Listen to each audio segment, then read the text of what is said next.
Hello everyone, welcome to Examology. आप सभी जानते हैं कि 2022 उत्तराखंड में भर्ती की दृष्टि से बहुत ज्यादा इंपॉर्टेंट है, क्योंकि कई सारी वैकेंसीज हैं जिनके लिए एग्जाम इस साल होने हैं। कई ऐसी वैकेंसीज हैं जिनके फॉर्म ऑलरेडी फिल हो चुके हैं, कई के लिए फॉर्म अभी भरे जा रहे हैं, कई ऐसी वैकेंसीज हैं जिनकी नोटिफिकेशन आने वाले टाइम पे आएंगे और फॉर्म भी भरे जाएंगे।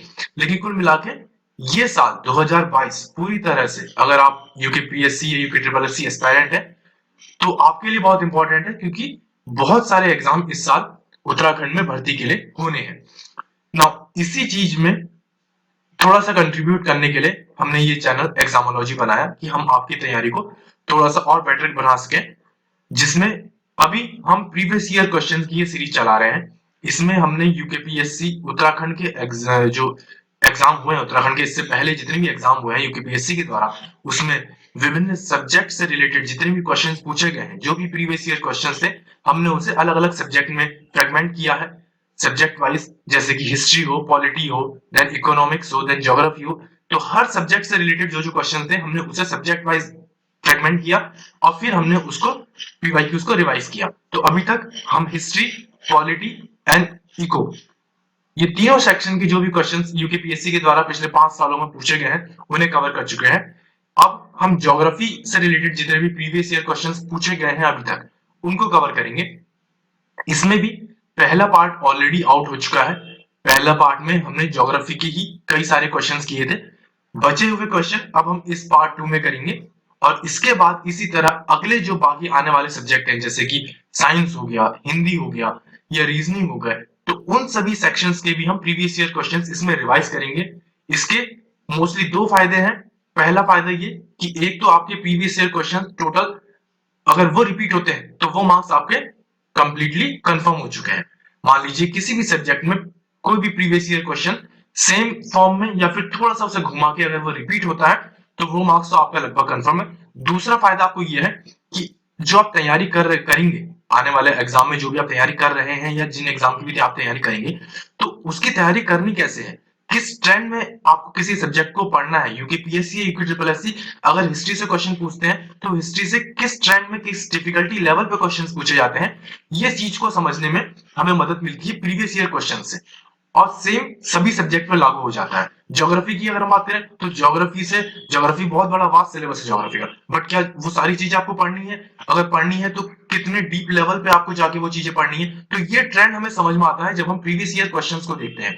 इसीलिए प्रीवियस ईयर क्वेश्चन की सीरीज हमने सबसे पहले स्टार्ट की, क्योंकि तैयारी करते वक्त सबसे पहली दो दो चीज आपके पास होनी चाहिए, एक सिलेबस और दूसरा प्रीवियस ईयर क्वेश्चंस।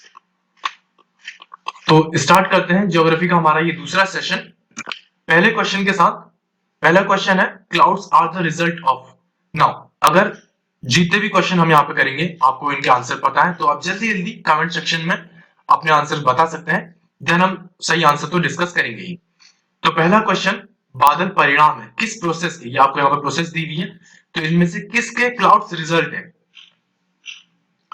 इसका सही आंसर है ऑप्शन डी, कंडेंसेशन।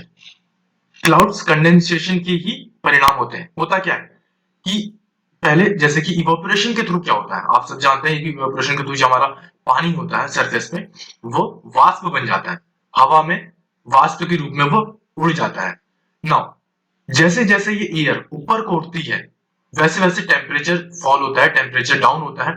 तो ये एयर की जो एबिलिटी होती है वाटर वेपर को होल्ड करने की, वो कम होती जाती है। जैसे जैसे एयर ऊपर उठती है, वैसे वैसे उसका टेम्परेचर कम होता है, और जैसे जैसे हवा का टेम्परेचर कम होता है, उसकी वाष्प को, जो वाटर वेपर है, उसको होल्ड करने की जो एबिलिटी है, वो कम होती रहती है। और तभी वो वाटर वेपर कंडेंस होके वाटर ड्रॉपलेट्स बन जाते हैं और वो क्लाउड्स बनाते हैं। फिर जैसे ही उन्हें सही पोजीशन, सही टाइम मिलता है, जब ये क्लाउड्स कहीं पर टकराते हैं, तो वो रेन के रूप में, फिर वर्षा के रूप में नीचे वापस सरफेस पे वो पानी वापस आ जाता है। खैर, इसका सही आंसर क्या है? कंडेंसेशन। कि कंडेंसेशन की प्रोसेस के थ्रू ही क्लाउड्स बनते हैं। नाउ अगला क्वेश्चन है, which metal is found at the following places, Hutti, Kolar and Ramgiri in India.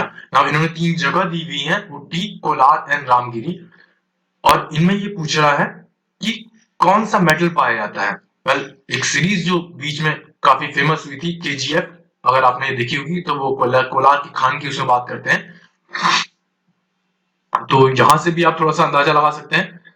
But इसका सही आंसर फिर भी हम डिस्कस करेंगे ऑप्शन डी, गोल्ड। गोल्ड के लिए खाने काफी फेमस है तीनों ही, चाहे वो हुट्टी हो, चाहे वो कोलार हो, या फिर वो रामगिरी हो ना। इसमें जो कोलार और हुट्टी है, ये दोनों जो खाने हैं ये तो कर्नाटका में, ठीक हो गया।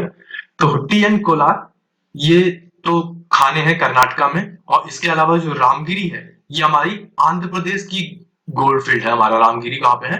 आंध्र प्रदेश में। शॉर्ट में लिख दे रहा हूं मैं, एपी, आंध्र प्रदेश। आंध्र प्रदेश का भी अनंतपुर डिस्ट्रिक्ट है, वहां पे हमारा ये रामगिरी गोल्ड फील्ड है। तो ये क्लियर हो गया होगा, हुट्टी, कोलार एंड रामगिरी, ये तीनों ही जगह से हमें क्या मिलता है? गोल्ड मिलता है। अगला क्वेश्चन है, which state in India is the largest producer of copper? Copper का लार्जेस्ट प्रोड्यूसर ये पूछ रहा है। तांबे का भारत में सबसे बड़ा उत्पादक कौन सा स्टेट है? ऑप्शन सी, मध्य प्रदेश इसका सही आंसर है। मध्य प्रदेश हमारे इंडिया में लार्जेस्ट प्रोड्यूसर ऑफ कॉपर है। इससे पहले राजस्थान, थोड़ा काफी टाइम पहले राजस्थान टॉप पे हुआ करता था, अभी राजस्थान सेकंड नंबर पे है। तो राजस्थान कौन सा नंबर पे है? सेकंड नंबर पे है। और फर्स्ट नंबर पे कौन है? Madhya Pradesh, when it comes to producing copper. Now, अगला question, most of continuous permafrost is found in, most of earth continuous permafrost is found in, तो पृथ्वी का जो अधिकांशतः सतत स्थायी तुषार, जिस हिंदी में परमाफ्रॉस्ट को स्थायी तुषार कहते हैं, ये कहाँ पाया जाता है? परमाफ्रॉस्ट होता क्या है? अगर आपने ज्योग्राफी में बेसिक ज्योग्राफी पढ़ी है तो आपको पता होगा कि कोई लेयर जब एक फ्रोजन लेयर अर्थ की सरफेस पे जब बर्फ की जमी हुई लेयर एक तरह से काफी लंबे समय तक, मिनिमम जो उसमें टाइम पीरियड है वो 2 साल का माना जाता है, जब कोई भी लेयर, बर्फ की लेयर 2 साल से अधिक समय तक, एटलीस्ट 2 साल तक या 2 साल से अधिक समय तक जमी रहती है परमानेंटली, तो उसे परमाफ्रॉस्ट कहते हैं। उसमें वो लेयर में क्या क्या होगा? सॉइल होगी, ऑफ कोर्स मिट्टी की सॉइल होगी, लेयर होगी मिट्टी की, उसी के ऊपर बर्फ पड़ी होगी, तो मिट्टी या फिर ग्रेवल या फिर सैंड, तो ये सारी चीजों की लेयर, उसके ऊपर जब बर्फ पड़ जाती है टुगेदर, ये सारी चीजें इसके ऊपर बर्फ पड़ जाएंगी, तो ये एक तरह से बाउंड बाय आइस आप कह सकते हैं। तो ये जब एटलीस्ट 0 डिग्री सेल्सियस पे, एटलीस्ट 2 ईयर के लिए 0 डिग्री से कम सेल्सियस पे, तो 0 डिग्री से कम सेल्सियस मतलब कि जब बर्फ है वो, तो 2 साल के लिए जब कोई भी सरफेस, अर्थ की कोई भी सरफेस, कोई भी लेयर 2 साल या उससे अधिक समय के लिए परमानेंटली जमी हुई रहती है, तो उसे परमाफ्रॉस्ट कहा जाता है।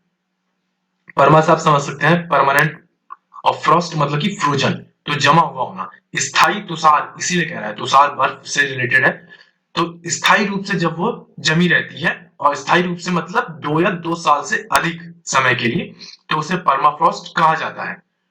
नाउ नॉर्दर्न हेमिस्फीयर में अगर आप देखेंगे ऊपर की तरफ, तो ये काफी होता है। ग्रीनलैंड हमारा वाला जो इलाका है, ये ऑप्शन डी इसका सही आंसर है। इसमें जो हमारा अलास्का इलाका हो गया, ग्रीनलैंड हो गया, इसके अलावा कनाडा और साइबेरिया के कुछ इलाके हैं जो कि परमाफ्रॉस्ट से ढके रहते हैं। इसके अलावा कुछ इसमें सदर्न हेमिस्फीयर में भी आता है, जो हमारा अंटार्कटिक वाला इलाका है सदर्न हेमिस्फीयर का, वो भी लगातार बर्फ के नीचे वो लेयर जमी रहती है, तो वो भी कंटिन्यूअस परमाफ्रॉस्ट वहां भी पाया जाता है। बट इसमें जो ऑप्शन है वो ग्रीनलैंड है। ये याद, ये अंटार्कटिका नहीं है, मैंने जो बोला वो अंटार्कटिक था, जो कि सदर्न हेमिस्फीयर में, अंटार्कटिका नहीं। हालांकि यहाँ पे सही आंसर ग्रीनलैंड हो गया इसका ना। अगला क्वेश्चन, व्हाट इज दक्षिण गंगोत्री? दक्षिण गंगोत्री क्या है? इनमें से अगर आपको इसका सही आंसर पता है तो आप कमेंट सेक्शन में जल्दी से बता सकते हैं। वेल, दक्षिणी गंगोत्री है Indian research station in Antarctica. Option B इसका सही है।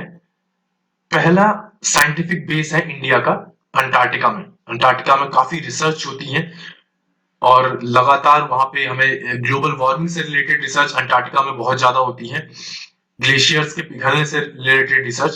तो यहाँ पे अंटार्कटिका में ही इंडिया का जो पहला साइंटिफिक बेस है वो दक्षिण गंगोत्री ही है।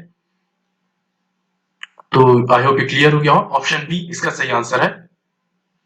the Indian Research Station in Antarctica. Now, अगला question, according to the census of 2011, which state has the highest population? तो 2011 की जनगणना के अनुसार सर्वाधिक जनसंख्या वाला राज्य कौन सा है? ऑप्शन ए उत्तर प्रदेश इसका सही आंसर है। सबसे ज्यादा पॉपुलेशन उत्तर प्रदेश में ही है। और अगर वो हो सकता है पूछते कि लोएस्ट पॉपुलेशन वाला कौन सा है, तो उसका आंसर होगा सिक्किम। 2011 की जनगणना के अनुसार ही लोएस्ट सिक्किम है, हाईएस्ट कौन सा है? उत्तर प्रदेश है। तो ये क्लियर हो गया होगा। सेंसस का डाटा काफी इंपॉर्टेंट है, उत्तराखंड से रिलेटेड एग्जाम में तो बहुत ज्यादा इंपॉर्टेंट है, क्योंकि उत्तराखंड के जो एग्जाम्स होते हैं उसमें सेंसस का डाटा काफी ज्यादा पूछा जाता है। 3-4 क्वेश्चन आपको हर पेपर में सेंसस के डेटा से मिल जाएंगे। अगला क्वेश्चन है, on which river is the Siwana समुद्र वाटरफॉल सिचुएटेड? तो सिवाना समुद्र जलप्रपात किस नदी पर है इनमें से? इसका सही आंसर है ऑप्शन सी, कावेरी। कावेरी नदी में, कर्नाटका स्टेट में ये है सिवाना समुद्र। अगर वो स्टेट पूछ दे आपसे तो कर्नाटका स्टेट, सिवाना समुद्र जो काफी फेमस वाटरफॉल है कर्नाटका स्टेट का। और किस नदी पे है? कावेरी नदी पे है। सेम कावेरी नदी की स्पेलिंग कई जगह पे के ए से स्टार्ट हो सकती है। और यहीं पर एक काफी फेमस टेम्पल भी है, श्री सोमेश्वर टेम्पल। कर्नाटका के चुनिंदा टूरिस्टिक प्लेसेस में से ये है, सिवाना समुद्र फॉल और ये श्री सोमेश्वर टेम्पल। इंडिया का ही नहीं बल्कि एशिया का जो पहले कुछ one of the first hydro electric power station थे, वो ये सिवाना समुद्र वाटरफॉल था। बहुत ही शुरुआती हाइड्रो इलेक्ट्रिक पावर स्टेशन इसे माना जाता है। अगले क्वेश्चन की तरफ चलते हैं। Agricultural credit flow target by government of India for 2014-15 has been fixed. Now ये क्वेश्चन मैंने जैसे कि इससे पहले के सब्जेक्ट में भी जब इकोनॉमिक पॉलिटी में कर रहा था, तो कई क्वेश्चन ऐसे थे जो कि 2014-15 के या 2016-17-18-19 इस तरह के डेटा से हैं, क्योंकि हम ऑब्वियसली प्रीवियस ईयर क्वेश्चंस कर रहे हैं तो पुराने क्वेश्चंस होंगे। लेकिन इन क्वेश्चंस का रेलेवेंट क्या है, मैंने इन क्वेश्चंस को क्यों ऐड किया है? ऑफ कोर्स 2014-15 का डाटा आपके लिए अभी रेलेवेंट नहीं है, क्योंकि 2015-14-15 का डाटा या 16-17-18-19 का डेटा वो नहीं पूछेगा। वो पूछेगा तो 20-21 का डेटा पूछ सकता है, 21-22 का डेटा पूछ सकता है। नो, ऐसे में इंपॉर्टेंट क्या है ये समझना कि इस तरह के क्वेश्चंस पूछे जाते हैं। एग्रीकल्चर क्रेडिट फ्लो टारगेट उसने 2014-15 का पूछा, तो ऑफ कोर्स अब 2014-15 का नहीं पूछेगा, लेकिन अब वो 20-21 या 21-22 का पूछ देगा। तो ये समझना जरूरी है कि किस तरह से क्वेश्चन पूछे जाते हैं। तो इसलिए सबसे पहले कि एग्रीकल्चर क्रेडिट क्या है। एग्रीकल्चर क्रेडिट हम जानते हैं कि मेनली जो क्रेडिट दिए जाते हैं एग्रीकल्चर से रिलेटेड, किसानों को एग्रीकल्चर को ज्यादा आसान बनाने के लिए, एग्रीकल्चर को उनमें ज्यादा घाटा उनको ना हो, ज्यादा से ज्यादा किसान एग्रीकल्चर में फायदा कमाए, उनकी इनकम को ज्यादा करने के लिए उन्हें क्रेडिट दिया जाता है। क्योंकि धन की समस्या एक बहुत बड़ी समस्या है। लोन दिए एज अ क्रेडिट, आप लोन के तौर पर समझ सकते हैं। तो फार्मर्स को क्रेडिट दिया जाता है एग्रीकल्चर ट्रांजेक्शंस के लिए, जिसमें लोन हो गया, ये उसमें सारी प्रोसेस आ जाती है। चाहे वो इक्विपमेंट लेना हो आपको किसानी करने के लिए, चाहे आपको उसमें बुआई करनी हो, उसे हार्वेस्ट करना हो, मार्केटिंग से रिलेटेड हो, तो इन सारी प्रोसेस के लिए एग्रीकल्चर क्रेडिट दिया जाता है। अलग अलग एजेंसीज होती है जैसे कि नाबार्ड है। तो ये सबसे एपेक्स ऑर्गेनाइजेशन, हमने इससे पहले इकोनॉमी वाले सेक्शन में पढ़ा था कि एग्रीकल्चर क्रेडिट के लिए और एग्रीकल्चर फाइनेंसिंग के लिए नाबार्ड सबसे एपेक्स ऑर्गेनाइजेशन है।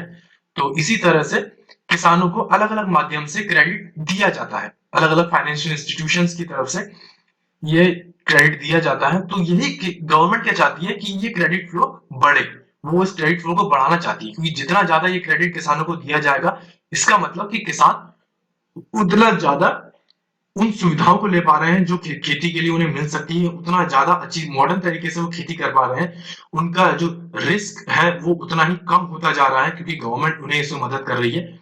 तो इसलिए एग्रीकल्चर क्रेडिट फ्लो को बढ़ाया जाता है। नौ, इसमें जो हम डेटा पढ़ेंगे वो पढ़ेंगे 21-22 का, कि 21-22 में गवर्नमेंट ने क्या टारगेट किया था, कि क्या एग्रीकल्चर फ्लो का टारगेट गवर्नमेंट ने 21-22 में किया था। ये था 16.5 लाख करोड़।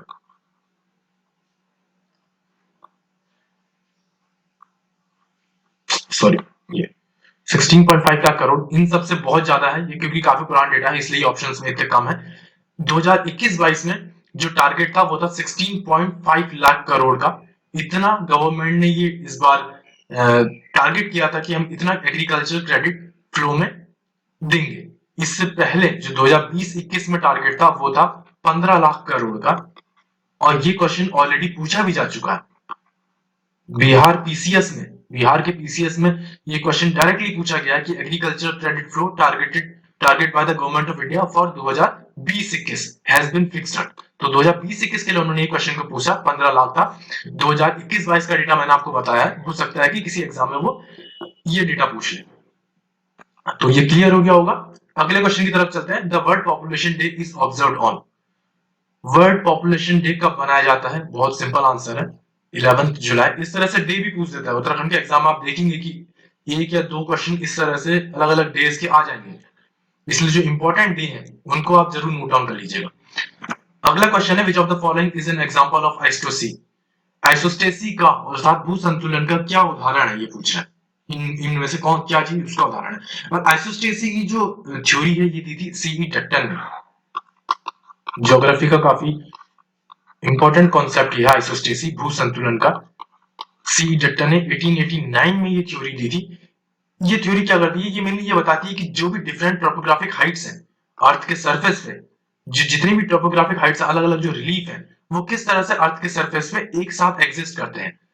किस तरह से जो हमारी लिथोस्फीयर है और जो उसके नीचे एस्ट्रोनोस्फीयर है, ये किस तरह से इनमें संतुलन बना रहता है टोपोग्राफी में काफी चेंजेस होने के बावजूद। तो यही चीजें एक्सप्लेन करती है कि माउंटेन बिल्डिंग कैसे होती है, जो बेसिन फॉर्मेशन होता है वो कैसे होता है, कॉन्टिनेंट्स जो हमारे हैं उनका ब्रेकअप है तो वो ब्रेकअप कैसे होता है कॉन्टिनेंट्स का, या जो ओशियन बेसिन बनते हैं उनका फॉर्मेशन कैसे होता है। ये सारी चीजें ये आइसोस्टेसी की जो थ्योरी है ये एक्सप्लेन करती है।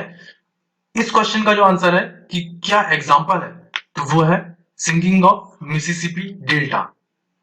सिंकिंग जो मिसिसिपी डेल्टा, मिसिसिपी मुहाना जो है उसका जो सिंकिंग है वो भू संतुलन का ही एक उदाहरण है कि किस तरह से वो सिंक हो गया, क्योंकि जो प्लेट्स होती हैं वो मूव करती हैं। तो इसलिए ये थ्योरी आप थोड़ा सा और ज्यादा डीप में पढ़िएगा। हालांकि इतने ज्यादा कॉन्सेप्चुअल बेस्ड जो एप्लीकेशन बेस्ड क्वेश्चन होते हैं वो आते नहीं है, लेकिन फिर भी हर बार ये कुछ ना कुछ क्वेश्चन आते हैं। और मेरिट में जो एक इम्पोर्टेंट पार्ट इनका रहता है कि मेरिट में आप अंदर होंगे या नहीं होंगे, ये डिसाइड करने में इस तरह के क्वेश्चंस का एक बहुत इंपॉर्टेंट रोल रहता है। तो इसका आंसर है ऑप्शन सी। अगले क्वेश्चन की तरफ चलते हैं। Which one of the following district of Uttarakhand have highest population as per census 2011। Again मैंने आपसे कहा कि सेंसस से रिलेटेड क्वेश्चन काफी पूछे जा रहे हैं, क्योंकि अभी लेटेस्ट सेंसस 2011 की है, तो 2011 की सेंसस पे आपको ध्यान देना है। नाउ ये हाईएस्ट पॉपुलेशन पूछ रहा है उत्तराखंड के किस डिस्ट्रिक्ट की है। ऑप्शन सी हरिद्वार इसका सही आंसर आप जानते हैं। और लोएस्ट किसकी है? रुद्रप्रयाग की है। तो लोएस्ट रुद्रप्रयाग की है और हाईएस्ट किसकी है? हरिद्वार की। नाउ अगला question, who propounded the mobility transition model of migration. इनमें से किसने mobility transition model of migration को प्रतिपादित किया? Mobility transition model of migration क्या है? अगेन ज्योग्राफी का ये जो माइग्रेशन से रिलेटेड चैप्टर है उसका बहुत ही इंपॉर्टेंट एक कॉन्सेप्ट है। माइग्रेशन के लिए अलग अलग थ्योरीज दी गई कि माइग्रेशन होता किस तरह से है, मतलब किस स्टेजेस में माइग्रेशन होता है, क्या क्या फैक्टर्स होते हैं जो माइग्रेशन को डिफाइन करते हैं, किस किस वे में उनके क्या क्या रिजल्ट होते हैं। तो ये सारी चीजों की थ्योरी आप माइग्रेशन वाला या पॉपुलेशन का जो आप चैप्टर पढ़ते हैं ज्योग्राफी में, तो वहां पे आप देखते हैं ना। इसमें mobility transition model of migration है, इसने जो दिया हुआ है ये दिया है जेलिंस्की ने। ऑप्शन डी इसका सही आंसर है। विल्बर जेलिंस्की ने 1971 में, मैं यहाँ पे इनका पूरा नाम लिख देता हूँ, विल्बर जेलिंस्की ने, इनका 1971 में इन्होंने अपना पेपर निकाला था हाइपोथेसिस ऑफ मोबिलिटी ट्रांजिशन के नाम से। इनका जो पेपर था वो इंपॉर्टेंट नहीं है, बस उसी पेपर में इन्होंने ये mobility transition model of migration निकाला था। थोड़ा सा मैं आपको इस बारे में बता देता हूँ कि ये क्या है ये मॉडल। ये मेनली क्या करते क्या है, जो जेलेंस्की है उन्होंने बताया है कि माइग्रेशन किसी भी रीजन में, किसी भी कंट्री में, किसी भी स्टेट में अगर माइग्रेशन होता है तो वो किन दो फैक्टर पे डिपेंड करता है। ये मेनली दो फैक्टर बताते हैं जिस चीज पे वो माइग्रेशन डिपेंड करता है। ये दो फैक्टर क्या है? पहला फैक्टर पहला फैक्टर है कि जो सोर्स प्लेस है, डेस्टिनेशन और डेस्टिनेशन प्लेस है उसका development of source and destination place. Now क्या कह रहे हैं कि जिस जगह से माइग्रेशन हो रहा है और जिस जगह को माइग्रेशन जा रहा है, जिस जगह से हो रहा है वो सोर्स प्लेस है, और जहां पे माइग्रेशन हो रहा है अर्थात जिस जहां से लोग जा रहे हैं वो सोर्स हो गया, और जहां को लोग जा रहे हैं वो डेस्टिनेशन हो गया। तो ये इस प्लेस का, सोर्स प्लेस का और डेस्टिनेशन प्लेस का डेवलपमेंट कितना है, क्योंकि ऑफकोर्स लोग क्या करते हैं कि वो इनिशियल स्टेजेस में जो कम डेवलप्ड जगह है वहां से ज्यादा डेवलप्ड जगह की तरफ जाना सुनिश्चित करते हैं। हम कहते हैं कि माइग्रेशन हो रहा है पहाड़ों से शहरों की तरफ, लोग हमारे पहाड़ों से दिल्ली की तरफ जा रहे हैं। तो क्यों? क्योंकि जो यहाँ सोर्स प्लेस जो कि हमारे पहाड़ है उनका डेवलपमेंट कम है डेस्टिनेशन प्लेसेस से जो कि दिल्ली है।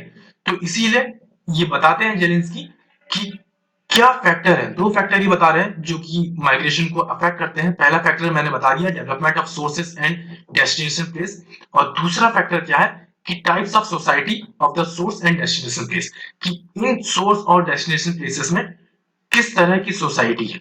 क्योंकि आप देखते हैं टाइप्स ऑफ द सोसाइटी, व्यक्ति किसी भी जगह पर सेटल होने से पहले देखता है कि क्या वो वहां पे सेटल हो पाए। इवन शहरों में भी कई बार हम देखते हैं कि शहरों में जो मोहल्ले बने हुए हैं, क्या हम इस मोहल्ले में ज्यादा फिट हो सकते हैं इस मोहल्ले के, हो सकता है कि किसी एक मोहल्ले में आपकी कम्युनिटी जो आप मान लीजिए आप पहाड़ी है, तो आप पहाड़ी से जो ज्यादा पहाड़ी लोग हैं वो किसी एक मोहल्ले में ज्यादा हो, या अगेन आप किसी भी कम्युनिटी से हैं। तो हम देखते हैं कि किस तरह की सोसाइटी है, क्या वहां पे हम फिट हो पाएंगे, हमारे जो ट्रेडिशन, हमारे जो कल्चर है, हमारे जो रीति रिवाज है, क्या वो वहां पे फिट, वो वहां पे मिलते हैं उन लोगों से मिलते हैं जहाँ पे हम माइग्रेट करने का सोच रहे हैं। तो दो चीजें कि development of source and destination place and then types of the society of source and destination place. तो ये दो फैक्टर थे जिसपे कि जेलेंस्की कहते हैं कि माइग्रेशन प्लेस करता है। इसके अलावा इनका ये मॉडल ये बता 5 स्टेज देता है,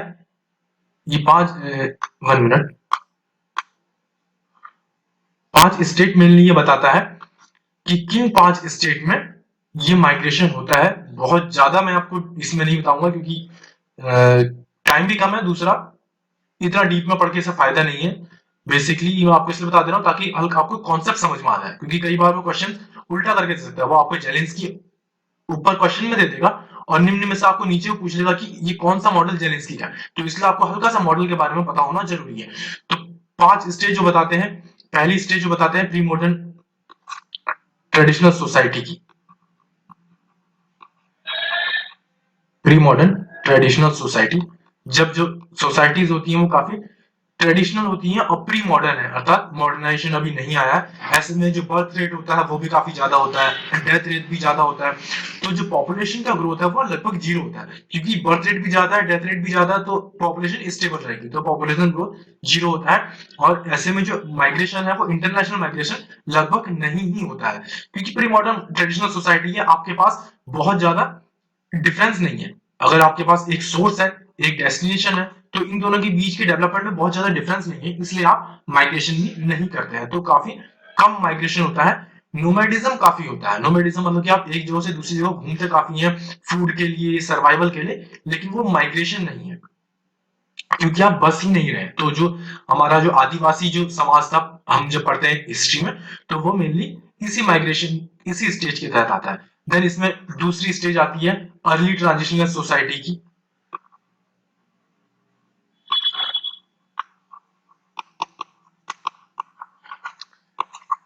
अर्ली ट्रांजिशनल सोसाइटी, इसमें क्या है कि अभी बर्थ रेट तो काफी ज्यादा है बट डेथ रेट लो हो गया, क्योंकि आप धीरे धीरे सेटल कर रहे हैं, धीरे धीरे आप नेचर के रूल्स को समझ रहे हैं, धीरे धीरे आप क्या चीजें आपके लिए फायदेमंद है क्या नहीं है, क्या आपके लिए हार्मफुल हो सकता है, तो ये आप समझ रहे हैं। तो इसलिए बर्थ रेट तो ज्यादा है बट डेथ रेट अभी कम हो रहा है, तो इसलिए पॉपुलेशन अभी ग्रो कर रहा है, वो पॉपुलेशन ग्रो कर रहा है तो वो माइग्रेट कर रहा है। अब यहाँ पे माइग्रेशन हमारा स्टार्ट होता है। हम आज के टाइम पे देख सकते हैं जॉब्स के लिए जो माइग्रेशन है वो इसी तरह का माइग्रेशन है, रूरल एरिया से अर्बन एरिया की तरफ माइग्रेशन है। वो इनिशियली जो माइग्रेशन स्टार्ट हुआ वो अर्ली ट्रांजिशनल फेज में ही हुआ।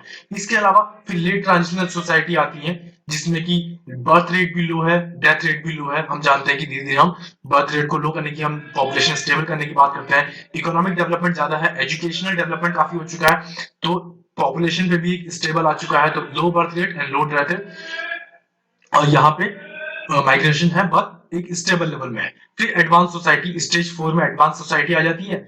और उसके अलावा फिर इस एडवांस सोसाइटी में पॉपुलेशन स्टेबल हो चुकी है, लोग जहाँ पे अर्बन एरिया में बस चुके हैं मेनली, और अब वो हो सकता है कि थोड़ा सब अर्बन एरिया की तरफ हो जाए। अर्बन एरिया से हम देखते हैं कि एडवांस सोसाइटी के उसमें क्या होता है कि जब जो ये अर्बन एरिया है ये काफी भर चुका है, तो जो काफी जो थोड़े अच्छे खासे पैसे वाले लोग होते हैं वो इन शहरों से बाहर की तरफ को जाने लगते हैं, वो सब अर्बन एरिया की तरफ को जाने लगते हैं, क्योंकि यहाँ पे उन्हें माहौल काफी सफोकेटिंग सा लगता है, तो इसलिए वो बाहर की तरफ को जाने लगते हैं। यही चौथा और पांचवी स्टेज है। तो आई होप ये आपको समझ में आ गया होगा। कुछ नहीं है, केवल ये ट्रांजिशन बता रहा है कि माइग्रेशन का मोबिलिटी ट्रांजेक्शन किस तरह से होता है, किस तरह से पॉपुलेशन माइग्रेट करती है, उसी पर ये मॉडल है। दो मैंने आपको इसके फैक्टर बताए और एक किसने दिया है, विल्बर जेलिंस्की ने दिया। अगला क्वेश्चन है, the commission for agricultural cost and prices recommends minimum support prices at national level for. Now CACP commission for agricultural cost and prices है, हिंदी में कृषि लागत और मूल्य आयोग ये है ना। ये क्या करता है कि ये एमआरपी रिकमेंड करता है गवर्नमेंट को कि जो फसलें हैं उसके लिए क्या एमआरपी होनी चाहिए, MSP, sorry I am sorry, मैंने एमआरपी बोला, एमआरपी मैक्सिमम रिटेल प्राइस होता है। ये क्या बताता है, ये एमएसपी बताता है, मिनिमम सपोर्ट प्राइस जो गवर्नमेंट देती है किसानों को इन केस की उनकी फसल नहीं बिक पाए या इन केस फसल खराब हो जाए, तो ऐसी स्थिति में एमएसपी दिया जाता है। तो वही जो मिनिमम सपोर्ट प्राइस है वो कौन रिकमेंड करता है गवर्नमेंट को, सीएसईपी। नाउ क्वेश्चन किस तरह से आ सकता है, यहाँ पे तो उसने कुछ और चीज पूछी है, लेकिन क्वेश्चन इस तरह से भी आ सकता है कि कौन सा ऑर्गेनाइजेशन, वो नीचे 3-4 ऑर्गेनाइजेशन नाम दे देगा और पूछेगा निम्न में से कौन सा ऑर्गेनाइजेशन राष्ट्रीय स्तर पर न्यूनतम समर्थन मूल्य की सिफारिश करता है। तो वहां पे के लिए आपको याद रखना है कि वो सीएसईपी है, वो कृषि लागत और मूल्य आयोग है, जो कि ये रिकमेंडेशन करता है। क्वेश्चन पे आते हैं, ये कह रहा है कि ये क्रॉप्स पूछ रहा है कि कितनी क्रॉप्स हैं, 20, 22, 23, 25, इनमें से कितनी क्रॉप्स के लिए सीएसईपी रिकमेंडेशन देता है। इसका जो सही आंसर है वो है ऑप्शन बी, 22 क्रॉप्स। सीएसईपी 22 फसलों के लिए टोटल वो अपना रिकमेंडेशंस देता है, एमएसपी देता है। इसके अलावा एक वो एफआरपी भी देता है। कई बार एफआरपी क्वेश्चन पूछ लेता है, एफआरपी क्या होता है, एमएसपी तो हम सबको पता होता है, मिनिमम सपोर्ट प्राइस। एफआरपी क्या होता है, फेयर एंड रिम्यूनरेटिव प्राइस।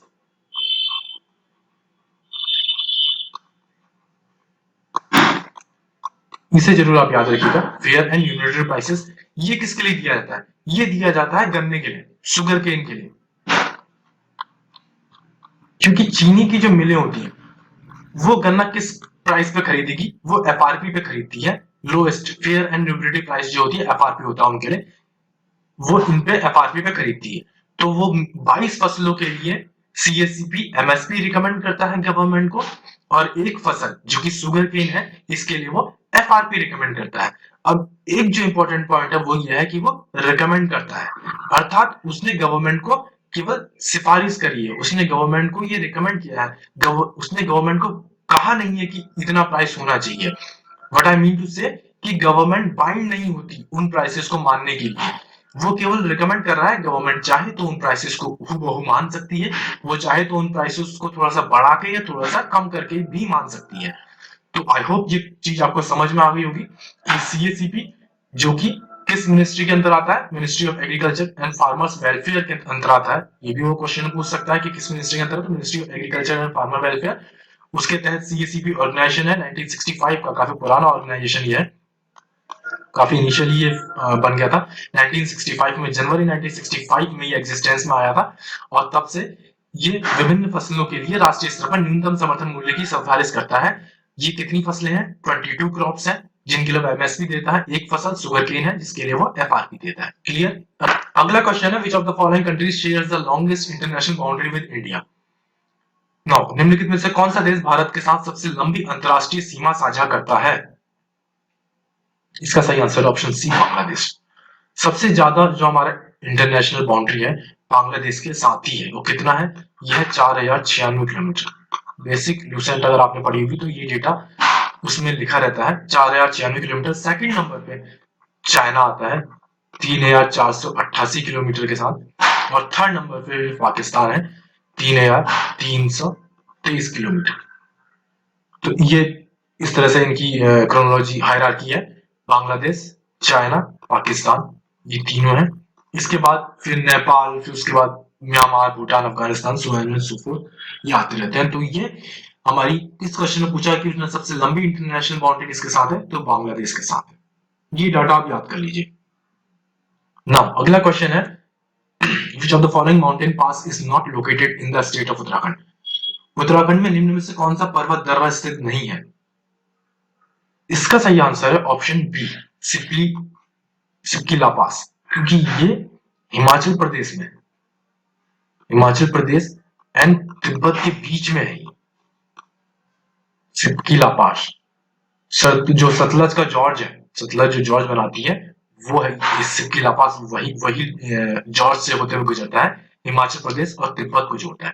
तो ये ऑफ कोर्स उत्तराखंड राज्य में नहीं हुआ। बाकी लिपुलेख दर्रा आपको पता है ये उत्तराखंड राज्य में है। ये उत्तराखंड को और तिब्बत को जोड़ता है, लिपुलेख दर्रा, यूके एंड तिब्बत। देन माना पास आपको पता है कि ये भी उत्तराखंड को, जो बद्रीनाथ का एरिया है वहां से, और फिर यहाँ से तिब्बत का गांव है वहां को जोड़ता है। तो ये भी यूके एंड तिब्बत हो गया। और फिर नामा पास ये हमारा यहीं पे इंटरनल ही है, पिथौरागढ़ डिस्ट्रिक्ट में।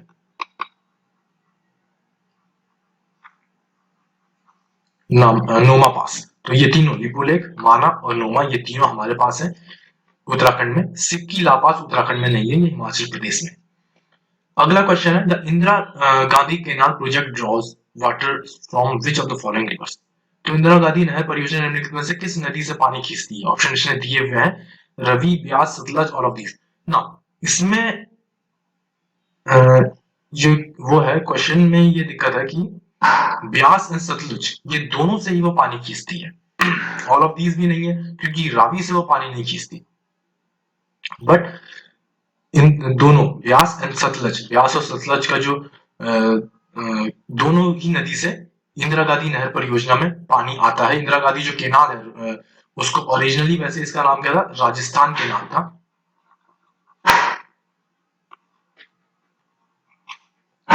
राजस्थान केनाल इसका ओरिजिनल नाम था, बाद में इसे इंदिरा गांधी केनाल कर दिया गया। और ये किन दो नदियों से पानी लेती है, ब्यास और सतलज, इन दो नदियों से ये पानी लेती है। मेनली पंजाब जो हमारा पंजाब है वहां से स्टार्ट हो गई है, राजस्थान के लिए मेन है, राजस्थान के थार डेजर्ट में वहां पे तक एग्रीकल्चर के लिए केनाल बनाई गई थी। नाउ अगला क्वेश्चन है, हाइट ऑफ भाखरा नागर डैम इससे पहले वाले पार्ट में भी हमने भाखरा नागर डैम पे डिस्कस किया था, क्योंकि भाखरा नागर डैम पे कई बार क्वेश्चन पूछ चुका है। इसमें वो इसकी हाइट पूछ रहा है 226 मीटर, ऑप्शन सी इसका सही आंसर है, 741 फीट। कई बार फीट में ऑप्शन दे दे, तो 741 फीट 226 मीटर, ऑप्शन सी इसका सही आंसर है। और कहां पे है ये आपको पता होगा, सतलज रिवर पे है भाखरा डबल बैंड। कहां पे है, सतलज रिवर। और किस राज्य में, अगर वो राज्य पूछते तो हिमाचल प्रदेश, हिमाचल प्रदेश में सतलज रिवर पे ये बिलासपुर में भाखरा डैम बना हुआ है। नाउ अगला क्वेश्चन है, Dolby steel plant located in, Dolby इस्पात संयंत्र कहां अवस्थित है? ये है महाराष्ट्र में, ऑप्शन बी इसका सही आंसर है। स्टील प्लांट है डॉल्वी, जगह है महाराष्ट्र में, वहीं ये स्टील प्लांट लगा हुआ है। Which of the following state of India does not have common boundary with Bangladesh? Bangladesh के साथ भारत के किस राज्य की कॉमन बाउंड्री नहीं है? ना बांग्लादेश के साथ जो बाउंड्री है वो किस किस की है, मैं आपको बताता हूं। एक तो असम की है, त्रिपुरा की है, मेघालय की भी है। इसके अलावा दो स्टेट और हैं जिनकी बांग्लादेश के साथ बाउंड्री लगती है, एक है मिजोरम और एक है वेस्ट बंगाल। तो ये 5 स्टेट है इंडिया के, असम, त्रिपुरा, मेघालय, मिजोरम एंड वेस्ट बंगाल, जिनकी बाउंड्री हमारे बांग्लादेश के साथ लगती है। हमने कहा बांग्लादेश के साथ 4096 किलोमीटर की बाउंड्री शेयर होती है, सबसे बड़ी इंटरनेशनल बाउंड्री इन 5 स्टेट के साथ वो लगती है। ऑप्शन सी, मणिपुर के साथ बांग्लादेश की बाउंड्री नहीं लगती है। तो आप ये याद कर लीजिए कि किन 5 स्टेट के साथ लगती है, असम, त्रिपुरा, मेघालय, मिजोरम, वेस्ट बंगाल, इन 5 के साथ लगती है। ऑप्शन में इसके अलावा कोई भी अगर दूसरा नाम होता है तो वो सही, मतलब कि वो माना जाएगा उसके साथ हमारी बांग्लादेश की साझी सीमा नहीं है। तो आई होप ये क्लियर हो गया। अगला question, at which of the following coast of India is the average sea level measured? तो हम औसत जो समुद्र तल मापते हैं कि समुद्र तल से औसत क्या गहराई है, ऊंचाई कितनी है, तो उसको जब हम मापते हैं वो किस समुद्र पे माना जाता है, किस कोस्ट पे हम ये मापते हैं? इसका सही आंसर है option A, Mumbai. Mumbai coast पे ही जो एवरेज सी लेवल होता है वो मुंबई कोस्ट पे ही मापा जाता है। मीन सी लेवल भी इसे हम कई बार कहते हैं, मीन सी लेवल जो कि एवरेज लेवल ऑफ कोई भी एक या एक से ज्यादा अर्थ की बॉडीज ऑफ वाटर जब हम लेते हैं, हम एक मान लीजिए हमने यहाँ पे तो हमने मुंबई लिया, बट अगर आप 2-3 जगह ले रहे हैं तो मान लीजिए आपने मुंबई, चेन्नई, विशाखापट्टनम 3 जगह ले ली, यहाँ तीनों से आपने औसत समुद्र तल मापा और फिर आपने उसका एक मीन निकाल दिया, तो उसे आप कहते हैं मीन सी लेवल। ठीक है, ये एलिवेशन का आपने ये ले लिया अलग अलग बॉडीज से। ये पूछ रहा है एवरेज सी लेवल, ये हम कहां से नापते हैं? मुंबई से नापते हैं। अगला question, which of the following statement is incorrect? इनमें से कौन सा स्टेटमेंट इनकरेक्ट है? Well, the Godavari is the largest river of south India, ये सही है, गोदावरी साउथ इंडिया की लार्जेस्ट रिवर है। Kosi river is called the सोरो ऑफ बिहार, ये भी सही है, कोसी रिवर को सोरो ऑफ बिहार कहा जाता है। Brahmaputra is an antecedent river, antecedent river क्या होती है? अगर आपने ज्योग्राफी, फिजिकल ज्योग्राफी में पढ़ा होगा कि कई रिवर्स ऐसी होती हैं जो कि हिमालय के अपलिवल से पहले की है, और वो रिवर क्या करती हैं कि बहुत ज्यादा चेंजेस नहीं लाती हैं, मतलब कि वो उनकी जो टोपोग्राफी होती है रॉक किसी भी रॉक की, क्योंकि जब पहाड़ों से रिवर निकलती है तो कोई भी जो एंटीसेंडेंट स्ट्रीम है वो इस तरह की स्ट्रीम होती है जो कि जो चेंजेस नहीं लाती बहुत ज्यादा in the underlying rock topography, जो रॉक की जो टोपोग्राफी ऑलरेडी उसमें नहीं आती है और अपने ओरिजिनल कोर्स और पैटर्न में वो रहती है। तो ब्रह्मपुत्र एक एंटीसिंडल रिवर है, ये सही है। इसके अलावा भी है जैसे इंडस, सतलज, सरजू, जो कि काली का ही नाम है, और इसके तिस्ता, ब्रह्मपुत्र के साथ ही जुड़ जाती है। तो ये सब क्या है? एंटीसिंडल रिवर ही है, और इसलिए ये भी सही हो गया। Then Ganga originate from Gangotri, ये भी सही है। एक्चुअली इसमें कोई इनकरेक्ट है ही नहीं।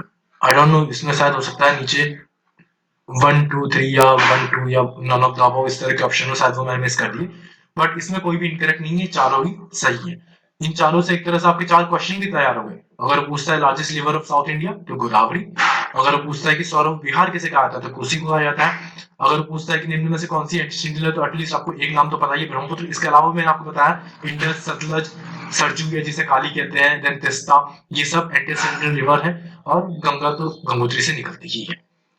अगला क्वेश्चन है, tropic of cancer does not pass through which of the following state? No, tropic of cancer कहां से पास नहीं करता है, किन राज्यों से? इसमें भी मैं आपको बताऊं, tropic of cancer 8 Indian state से निकलता है। कौन कौन से ये हैं? सबसे पहले से स्टार्ट करें, सबसे वेस्ट से तो राजस्थान, देन फिर वो गुजरात, देन उसके बाद मध्य प्रदेश, देन छत्तीसगढ़, उसके बाद वेस्ट बंगाल, देन त्रिपुरा, देन मिजोरम।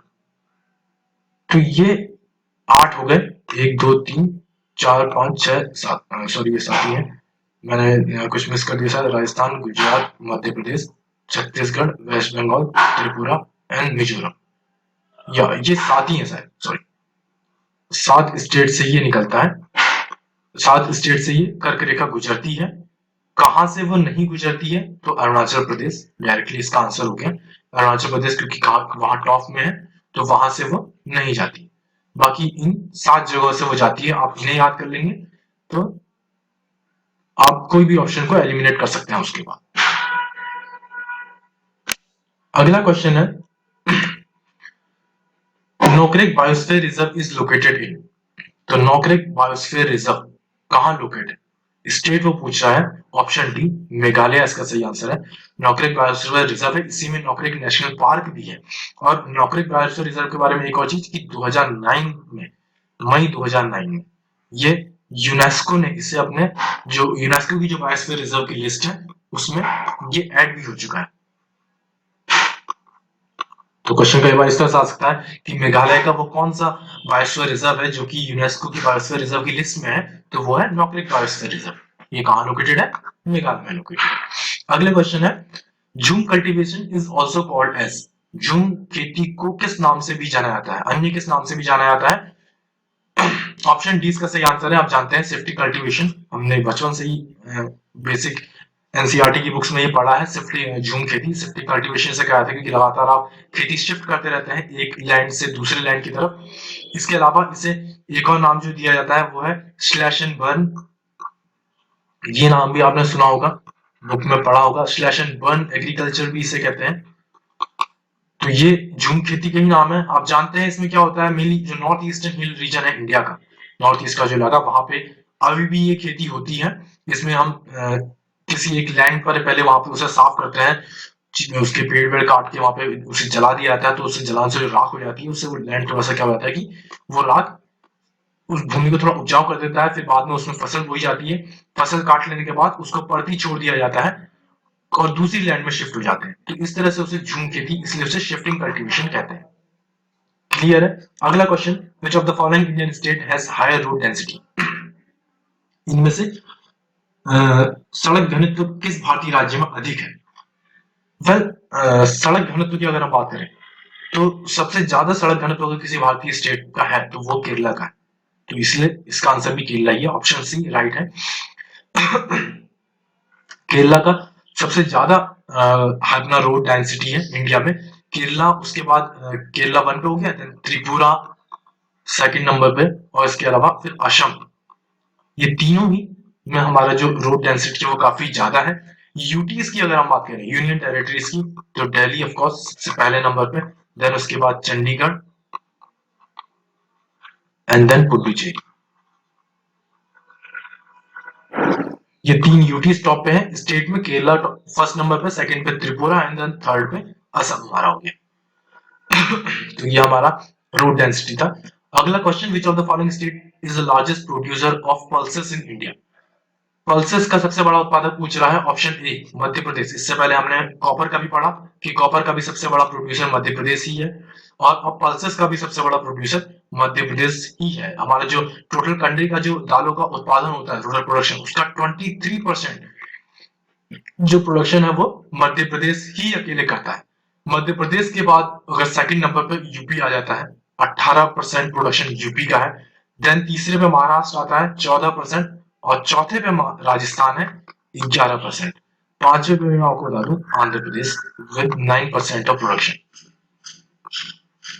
तो ये टॉप पे सबसे largest producer Madhya Pradesh with the 23% of total production, जो कि हमारे कंट्री में होता है। Now, which of the following state has the largest forest area in India? Bharat में सबसे अधिक वन क्षेत्र किस राज्य में है? इसका भी आंसर मध्य प्रदेश ही है। अगेन मध्य प्रदेश का बहुत बड़ा इलाका जो हमारा फॉरेस्ट से कवर है। मध्य प्रदेश के बाद अरुणाचल प्रदेश आ गया सेकंड नंबर पे, देन उसके बाद छत्तीसगढ़, देन उसके बाद उड़ीसा, देन महाराष्ट्र। इन सब का भी काफी बड़ा जो एरिया है वो फॉरेस्ट से कवर है। नाउ अगला question, which of the following country has the largest reserve of bauxite of the world? तो बॉक्साइट का सबसे ज्यादा रिजर्व विश्व के किस देश में है? सबसे बड़ा भंडार किस देश में है? ऑस्ट्रेलिया में है। ऑप्शन डी इसका सही आंसर है, क्योंकि ये जो ऑस्ट्रेलिया है वो काफी मिनरली काफी रिच आइलैंड है, इसलिए। और सबसे बड़ा जो वर्ल्ड का जो सबसे बड़ा लार्जेस्ट रिजर्व है बॉक्साइट का, वो भी ऑस्ट्रेलिया में ही है। अगला क्वेश्चन, आई गेस इतने ही क्वेश्चन थे ज्योग्राफी में। इससे पहले हमने क्वेश्चन कर लिए थे ज्योग्राफी के पहले पार्ट में। बचे हुए क्वेश्चन ये हमने पार्ट 2 में डिस्कस किए हैं। ज्योग्राफी के क्वेश्चन जो यूकेपीएससी के द्वारा पूछे गए हैं लास्ट 5 इयर्स में, वो कंप्लीट हो चुके हैं। इसके बाद हम अन्य किसी दूसरे सब्जेक्ट की तरफ चलेंगे। अभी तक हम हिस्ट्री, पॉलिटी, इको और अब ये ज्योग्राफी, तो इन चारों सब्जेक्ट के जितने भी पीवाईक्यूज, जितने भी प्रीवियस ईयर एग्जाम्स में क्वेश्चंस पूछे गए हैं, उन्हें हमने कवर कर लिया है। आप ये सारी वीडियो को जरूर देख लीजिएगा, क्योंकि एग्जाम में आपको ये काफी हेल्पफुल रहते हैं। एग्जाम में ही नहीं, एग्जाम की प्रिपरेशन में भी आपको ये काफी हेल्पफुल रहेंगे। तो इन चारों वीडियो को आप हमारी यूट्यूब चैनल की प्लेलिस्ट से देख सकते हैं। Again like, share, subscribe. आने वाले और ज्यादा इंफॉर्मेटिव कंटेंट के लिए आप इस चैनल से जुड़ सकते हैं। अगर आपकी कोई भी क्वेरी हो, कोई भी सजेशन हो आगे आने वाले वीडियोस के लिए, किस टॉपिक पे हमें वीडियोस बनानी चाहिए या कुछ सुधार हमें करने चाहिए, तो वो आप मुझे कमेंट सेक्शन में जरूर बताइए। और इसके अलावा टेलीग्राम पे आप हमें ज्वाइन कर सकते हैं। टेलीग्राम चैनल पे मैं आप जो लिंक होता है वीडियोस के वो ऑलरेडी पहले मैं पोस्ट कर देता हूँ टेलीग्राम पे, और इसके अलावा कुछ नोट्स या कुछ बुक्स होती हैं तो वो भी मैं टेलीग्राम पे पोस्ट कर देता हूँ। तो टेलीग्राम का लिंक डिस्क्रिप्शन में होगा, वहां से आप ज्वाइन कर सकते हैं। Thank you so much.